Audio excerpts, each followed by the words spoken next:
খালেদা জিয়ার জানাজা এবং দাফন শেষ। বাংলাদেশিরা তাদের সর্বোচ্চ সম্মান প্রদর্শন করছে এবং আমার মনে হয় না বাংলাদেশের ইতিহাসে কারো জানাজায় এত মানুষ হয়েছে। So it's done, now let's get back to হাদির আমরা ভুলি নাই। আপনারা অনলাইন অফলাইন যে লাইনে ট্রাই করেন, হবে না, কাজ হবে না। তো যাই হোক, মেইন পয়েন্টে আসি। একটু আগে একটা ভিডিও দেখলাম এরকম, ওই হাদির যে খুনি ফয়সাল, ও ভিডিও করছে যে নাকি দুবাইতে আছে, ওর ডকুমেন্টটা শো করছে। তো আপনারা যা দুবাই ইমিগ্রেশনে যায় জিজ্ঞেস করেন সরকারের পক্ষ থেকে যে এই ডকুমেন্টের কেউ দুবাইতে ঢুকছে কিনা। ইমিগ্রেশন এটা তার বাংলাদেশের ইমিগ্রেশন বা ইন্ডিয়ান ইমিগ্রেশন না। ওরা আধা ঘন্টার মধ্যে বাইক করে ফেলতে পারবো যে লোকেশন কই আছে, কারণ সিসিটিভি ফুটেজ আছে। এটা 1 ঘন্টার কাজও না, একদম লোকেশন বাইক করে ফেলতে পারবো দুবাই পুলিশ।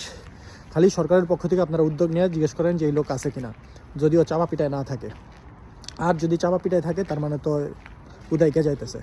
তো এটা বাইট করা কোনো ঘটনাই না, জাস্ট সরকারের পক্ষ থেকে একটা উদ্যোগ নেন। এবং আপনারা যদি এই উদ্যোগটাও না নেন, তার মানে হইতেছে আপনারা নিজেরাই এর সাথে জড়িত। ঠিক আছে? তো 1 ঘন্টারও ব্যাপার না এটা। ওর ডকুমেন্টসে নিজের ছবি টবি দেওয়া আছে, এবং ও যদি নিজের পাসপোর্টও ইউজ না করে থাকে, অন্য কারো পাসপোর্ট ইউজ করে থাকে, ওর ছবি তো আছে অ্যাটলিস্ট। তো দুবাইয়ের পুলিশের কাছে এটা কোনো ঘটনাই না।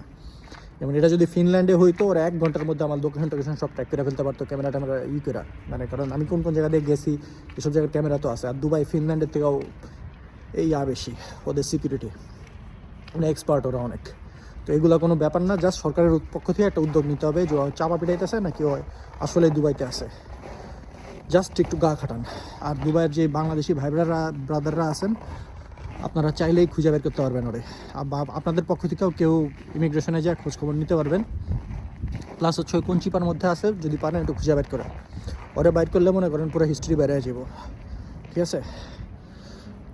কারণ সবাই মোটামুটি স্বীকার করছে, ওর ফ্যামিলি মেম্বার যারা আছে যে সবাই স্বীকার করছে যে ওই কানেক্টেড।